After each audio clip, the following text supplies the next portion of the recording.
Olá, eu sou Cibele Cruz, criadora do Método Nação Aprovada, e hoje a gente vai resolver um problema de uma vez por todas. Se eu devo estudar durante as minhas viagens ou se eu não devo estudar durante as minhas viagens. Vamos lá?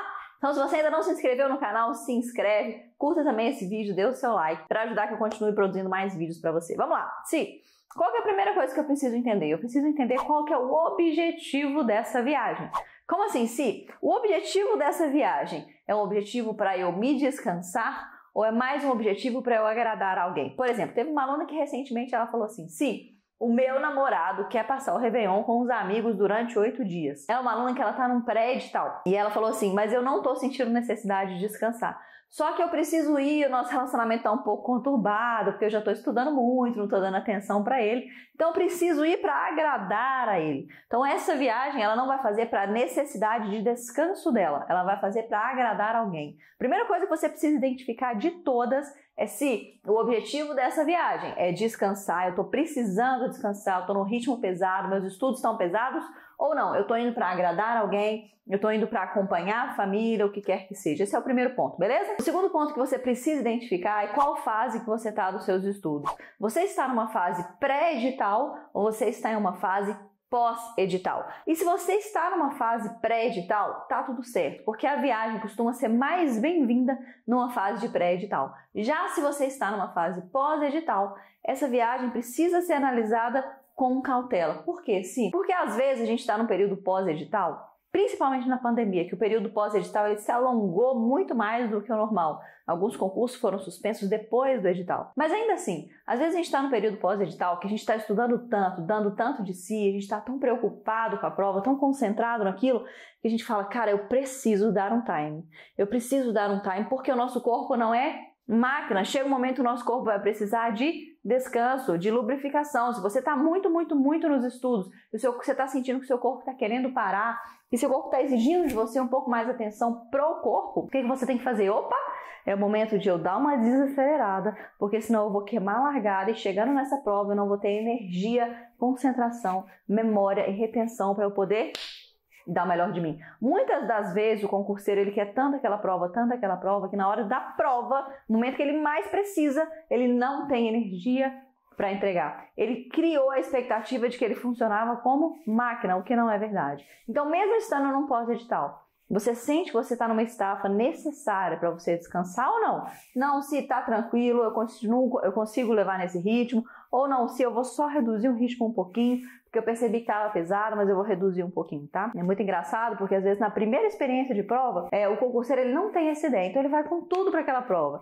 E chega lá na hora da prova que ele fala, cara, tava me faltando descanso. Se deu branco em algumas questões, eu não consegui me lembrar de outras, eu saí da prova e às vezes ele fala assim, eu saí da prova, eu só desabei a chorar. Você percebe que ele ficou acumulando grande parte de adrenalina durante todo esse processo sem liberar isso. E aí na hora que sai da prova, pá, libera tudo em choro.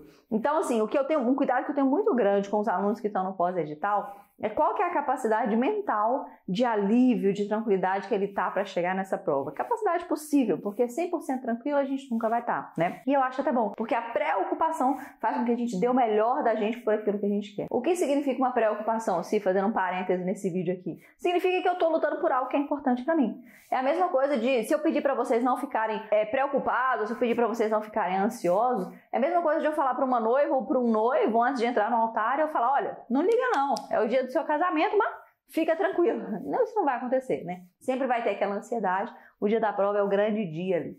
Então sim, mas é uma ansiedade normal. Quando eu percebo que o aluno está quase numa estafa, quando eu percebo que ele já está dando uns vacilos que ele não dava antes, ou quando eu percebo que o percentual dele de acertos era para estar num percentual X, mas vem caindo, isso já me liga um alerta. Esse aluno provavelmente está no momento de estafa, mesmo no pós-edital. O que eu faço? Eu mando ele viajar de sexta a domingo, pelo menos, num lugar que tenha mato, que ele vá ter contato com a natureza, de preferência que tenha um lago, qualquer coisa que seja. E se não for possível essa viagem, eu falo para ele parar e para ele ficar com as pessoas que ele ama. Seja quem for, seja pai, mãe, companheiro, companheira, mas para ele ficar um tempo com as pessoas que ele ama, só observando, fazendo as coisas, dando risada, 3 dias. E aí é o suficiente para ele recarregar as energias, para ele recarregar a bateria, se reconectar com aquilo que importa. E aí ele volta com tudo, tá? Então, se essa viagem no pós-edital, ela é possível, ela não é indicada. Mas a depender de como você tá nessa estafa mental, é possível que você viaje no pós-edital, beleza? Tirando isso, a mais indicado mesmo é que as viagens aconteçam no pré-edital, antes do seu edital sair. Um paradigma que eu quero que você entenda e quebre desde já. Quando a gente está estudando para concurso público, e eu sei bem, no meu segundo concurso, na minha segunda tentativa, eu tive muito isso. A gente costuma se culpar muito quando a gente quer descansar, né? Esse vídeo não é sobre descanso, é sobre viagem, mas um assunto é paralelo e correlato ao outro. Às vezes o aluno ele precisa sair um pouco, ele precisa descansar, mas ele fala assim, eu não consigo ter liberdade, eu não consigo me deixar descansar. Eu acho que se eu descansar, o concorrente está passando na minha frente. Ou eu acho que 1 hora ou um dia que eu descansar, eu já estou jogando minha aprovação no lixo, esse um dia vai fazer diferença na minha aprovação. E aí o que a gente precisa entender é que, primeiro, eu espero que você não passe por uma experiência negativa para você sentir isso na pele, que você escute o que eu tô falando, tá? Exatamente esses vídeos são para evitar que você cometa erros que você não precisa cometer. Então, o que você precisa entender? O descanso, ele não é um atraso nos estudos, pelo contrário. O descanso, ele acelera os seus estudos, ele acelera o seu resultado. Se eu tivesse um gráfico aqui para mostrar, como seria? O aluno que ele tá cansado, ele até pode estar subindo assim, ele tá subindo, mas chega um momento que ele fica assim, olha, ele vai em linha reta e depois ele até começa a cair. Se aqui no momento que ele está começando a cair, eu falo para ele descansar, o que acontece depois com o rendimento dele? Ele, começa a subir de novo. Então veja, se ele não tivesse descansado, provavelmente ou ele continuaria em linha reta ou ele cairia. Então essa questão de entender o descanso como um atraso nos estudos ou entender o descanso como eu estou atrapalhando minha aprovação é mentira, pelo contrário, você está acelerando o seu potencial, sua capacidade para chegar nessa prova mais preparado, tá? Então sim, é lógico que isso não significa que você vai fazer do descanso a sua regra. Nossa, assim falou que eu preciso descansar, então a partir de hoje 4 dias na semana eu descanso e 3 eu estudo. Não é nada disso. Mas sim que o descanso é necessário para que você consiga ter rendimentos melhores, o seu sono é necessário para que você consiga memorizar melhor, reter melhor, tá? No início do vídeo eu contei sobre uma aluna que tinha que acompanhar o namorado para o Réveillon porque a relação dos dois estava um pouco estremecida. Vamos lá, o que a gente precisa ter clareza nesse momento? Se eu tenho que fazer uma viagem para acompanhar alguém, ou seja, se é uma viagem que eu não estou fazendo para descansar, eu não posso... Fica comigo. Eu não posso, em hipótese alguma, transferir a minha responsabilidade como culpa para outra pessoa. De novo, eu não posso, em hipótese alguma, transferir a minha responsabilidade como culpa para outra pessoa. Por que é que eu estou falando isso? Quando a gente não tem clareza que antes de viajar, eu estou indo para acompanhar uma pessoa por causa de um objetivo X, o que eu costumo fazer? Eu culpo aquela pessoa reiteradas vezes porque ele está me obrigando a fazer uma coisa que eu não quero. No caso dessa aluna, ela poderia culpar o namorado dela porque ele estaria obrigando ela a fazer uma coisa que ela não quer. E olha só, que coisa mágica. É muito imprescindível que você entenda que você está indo viajar porque você quer. Que você está indo viajar porque você entendeu ser importante. No caso dessa aluna, eu tive que fazer todo esse trabalho com ela, inclusive. Olha, você está indo viajar porque você não quer perder o seu relacionamento. Você está indo viajar porque o seu namorado é importante para você. Porque estar bem com ele é importante para você. Então essa é uma responsabilidade, uma escolha sua, que não vai ser transferido como culpa para outra pessoa. É muito importante que a gente tenha isso. Porque senão, você até vai viajar. Se fosse no caso dessa aluna, se a gente não tivesse tido essa conversa, ela até iria viajar. Mas chegaria nessa viagem, ela ficaria com cara emburrada. Ela não conversaria com os amigos dele. Ela não socializaria. E aí, o que aconteceria com o relacionamento dela quando ela voltasse? No final das contas, se ela teria feito a viagem para agradar o namorado, até teria. Ela teria conseguido agradar o namorado? Não. Tá? Então entenda, por mais que você vá para agradar alguém, isso tem um interesse pessoal seu por trás. No caso dela, ela não queria perder o relacionamento. Porque se ela quisesse também, ela deixava ele sozinho e tchau. Então, por mais que seja para outra pessoa, que seja para a família, né? Recentemente a gente passou por isso, meu irmão estava... Recentemente sim, já tem alguns aninhos. Meu irmão estava estudando em casa também, e a gente viajava, né? Eu, meu pai e minha mãe, ele acabava não indo. Mas se ele tivesse que ir, algumas das vezes eu acho até que ele foi, se ele tivesse que ir, era interessante que ele entendesse que essa era uma escolha dele. De que a família dele estava indo, que ele queria estar presente com a família, mas não transferia a responsabilidade disso como culpa porque a família te obriga, porque não, é uma responsabilidade sua. É importante que a gente seja maduro para reconhecer isso, tá bom? Beleza, se identifiquei. A minha viagem é para descanso. Se a sua viagem é para descanso, o objetivo da sua viagem é descansar. Parece óbvio, mas precisa ser repetido. Se a sua viagem é para descanso, o objetivo da sua viagem é descansar. O que isso significa? Que você vai estudar na sua viagem? Não. O objetivo da sua viagem é descansar.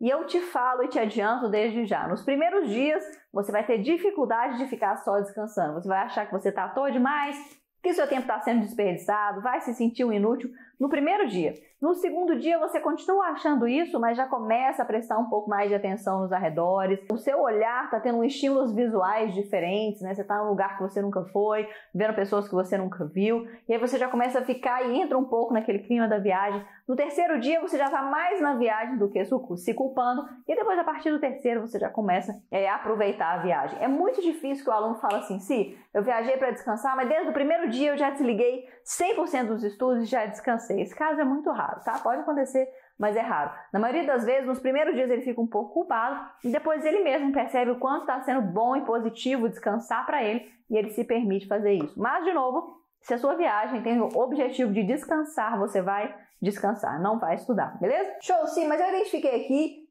que a minha viagem tem um objetivo que não é descansar. Significa que eu não estou numa estafa mental, que eu estou precisando de descanso. A minha viagem tem o objetivo de agradar alguém ou de participar de alguma situação que eu queira participar, mas eu não estou precisando tanto desse descanso, não. Então eu vi que eu posso estudar na minha viagem. Show de bola. Se você pode estudar na sua viagem, aqui vão algumas regrinhas para que você estabeleça antes da sua viagem para que dê tudo certo lá.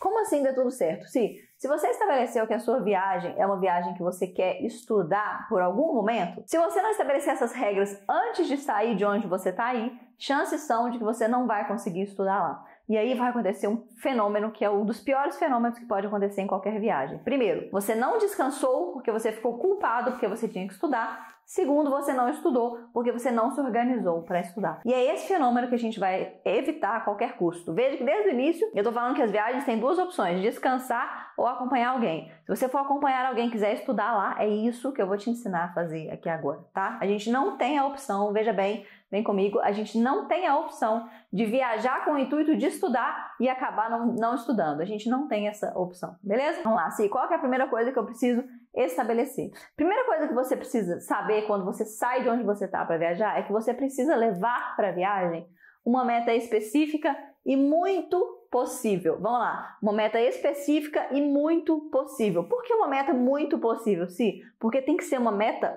fácil de se cumprir. Eu sempre falo quando os alunos vão viajar, coloca uma meta ridícula de você cumprir. Eu não quero nem uma meta fácil, eu quero uma meta ridícula de você cumprir. Porque a gente tem a ideia de que a gente vai sair de onde a gente está, no nosso ambiente de estudo, tudo confortável, nossos cadernos, nossa bancada. A gente vai viajar lá para não sei aonde, pernilongo picando, família acordando cedo, bebê chorando à noite e que a gente vai conseguir fazer a mesma quantidade de horas e com qualidade que a gente conseguia no nosso ambiente, na nossa zona de conforto. Isso não vai acontecer. Então a gente precisa, primeiro, estabelecer uma meta que de tão ridícula ela vai ser muito possível, tá? Para evitar que você se frustre. E essa meta tem que ser específica. Então vamos lá que eu vou dar um exemplo para você entender. Pode ser que o aluno estude, por exemplo, 5 horas líquidas por dia. A rotina dele é 5 horas líquidas por dia.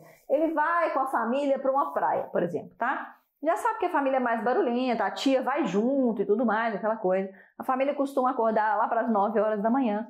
E ele identifica que de 7 às 9 ele vai conseguir ter 2 horinhas de estudo ali. Então, beleza, se esse aluno vai com a meta de estudar 5 horas ou 2 horas, esse aluno vai com a meta de estudar 2 horas, porque ele já identificou que de 7 a 9 é o momento que ele tem para estudar ali. Mas se ele coloca uma meta de 2 horas, olha o quão apertado é isso, de 7 às 9. Nada pode acontecer ou sair disso, porque senão ele não vai cumprir a meta dele. E lembra que eu falei que a meta tem que ser tão ridícula que ela tem que ser muito possível? O que esse aluno vai levar como meta? Se eu vou estudar todos os dias 1 hora. Ah, sim, mas ele tem 2. Não importa. A meta tem que ser de tão ridícula, muito possível. Ele vai colocar 1 hora. Se algum dia, se esse aluno ele quer estudar na viagem, é porque é um aluno que já tem responsabilidade quanto a isso. Então, se algum dia ele vai estudar 1 hora e ele identifica que ele pode ultrapassar e estudar 1 hora e meia, ele vai fazer isso por conta própria. Eu estou tranquila em relação a isso. O que eu não quero que esse aluno sinta é que ele chegue lá com uma meta de 2 horas, ele consiga cumprir só 1 e ele passa o resto do dia estressado porque ele não cumpriu a meta dele. Isso é o que eu não quero, tá?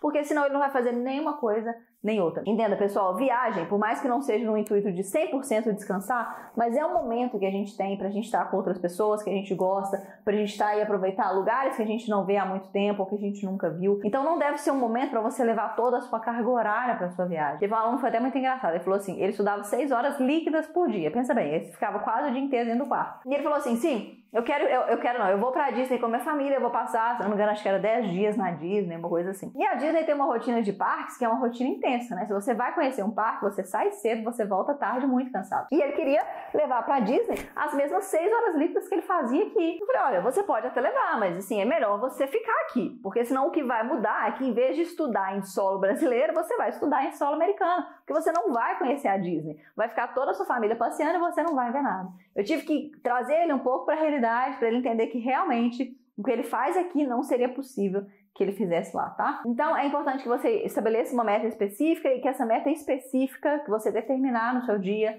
seja uma meta tão ridícula que ela seja muito possível, tá? De preferência, já anteveja quais horários você vai fazer essa meta. Se você já conhece o lugar que você vai, qual que é o cômodo que você vai fazer essa meta, já comece a antever quais são os obstáculos possíveis para que você possa quebrar esses obstáculos e não ter surpresa lá. Uma coisa importante de se falar é que essas metas específicas, elas são muito úteis quando o aluno viaja muito, né? Às vezes o aluno ele tem namorado ou namorada, ou companheiro em outra cidade, ou pais, e ele tem que ir para lá a cada 15 dias, de sexta a domingo, por exemplo. Essa é uma quantidade de viagens muito excessiva, ou às vezes ele acaba viajando uma vez no mês para algum lugar, ou para passar uma semana em algum lugar. Se você for estudar para concurso público e todo mês você for perder uma semana descansando, o seu resultado até vai vir, mas ele vai demorar bem mais. Então, no caso desse aluno, tem que dar uma segurada, fazer metas específicas para que ele consiga estudar nas viagens dele. Então, se você tem uma frequência muito grande de viagens, é interessante que você adote as metas específicas enquanto você estiver viajando, beleza? Beleza, e como que eu quero terminar esse vídeo? Sobre viagens, eu acho que eu trouxe grande parte de consciência aqui para vocês, do que a gente precisa estar consciente. Pessoal, é muito curioso isso, porque às vezes a gente subestima a questão da viagem. A gente acha que é só uma viagem. Se eu vou só viajar ali, vou estudar um pouco. O aluno normalmente fala assim, eu vou viajar para a praia por 7 dias, mas eu vou estudar lá. Começa assim, eu vou viajar para a praia por 7 dias, mas eu vou estudar lá. Eu falo, quanto tempo você vai estudar? Aonde você vai estudar? Que horas você vai estudar? Então, assim, às vezes a gente acha que é só uma viagem, que é só colocar o livro nas costas e ir para lá estudar. Mas sabe o que acontece? Eu vejo assim, isso reiteradas vezes com experiências, eu lido com muitos alunos e eu vejo com essas experiências muito claras. Às vezes o aluno ele não se programa para estar lá na viagem estudando, e aí ele volta da viagem muito mais frustrado do que quando ele foi. E aí ele poderia voltar de viagem com a bateria recarregada, se ele fosse descansar, ou ele poderia voltar de viagem satisfeito, se ele tivesse estabelecido uma meta para ele estar lá. Mas aí o que acontece? Ele volta tão carregado, tão para baixo, que ele não cumpriu as metas dele, que ele não consegue estudar na semana que ele já voltou. Então, às vezes, ele faz uma viagem e ele demora um mês para voltar e para recuperar as metas de uma viagem que ele fez. Então, a questão da viagem não subestime, porque não é só uma viagem. É um momento em que você está saindo da sua zona de conforto, você vai quebrar a sua rotina, muitas das vezes você vai deixar de estudar por dias seguidos, e isso precisa ter um pouco da sua atenção, para não dizer muita atenção, para que quando você voltar, você esteja pronto para retomar. A retomada pós-viagem é muito importante, é crucial. E só uma dica extra aqui, que nem estava no script, mas que eu quero dar para você. Se você vai fazer uma viagem para descansar, e você vai chegar e está com a expectativa de quando chegar, você vai cumprir a mesma quantidade de horas que você cumpria antes ou mais, eu quero ajustar essa expectativa com você para que você não se frustre. Quando você voltar de viagem, a sua mente está muito descansada, talvez o seu corpo não, porque talvez você tenha batido perna, mas o seu hábito de estudos ele ficou um pouco prejudicado ao longo desses dias. O hábito é como se fosse uma luzinha que vai se apagando se a gente não faz aquilo todo dia. Tá tudo bem, porque uma vez que seu cérebro já aprendeu o caminho dos estudos, é fácil reacender essa luzinha, mas não é no primeiro dia. Então os alunos, quando voltam de viagem, eles voltam com a corda toda para estudar. Eles sentam com a corda toda para estudar, mas eles não conseguem cumprir a mesma quantidade de horas que cumpriam antes. E aí eles ficam frustrados, falam, nossa, se eu descansei, achei que ia melhorar, que ia estudar muito mais. E eu falo, não é nada disso, está completamente errado. Porque a gente está recuperando o hábito de estudos que foi deixado de lado ao longo dessa viagem, tá? Pega essa dica extra para você, já estou ajustando a sua expectativa para que quando voltar você não corra o risco de ter uma frustração, beleza? No mais é isso, pessoal. Quem ainda não se inscreveu, se inscreve aqui no canal, deixa o seu like e a gente se fala no próximo vídeo. Grande beijo, fique com Deus, tchau, tchau.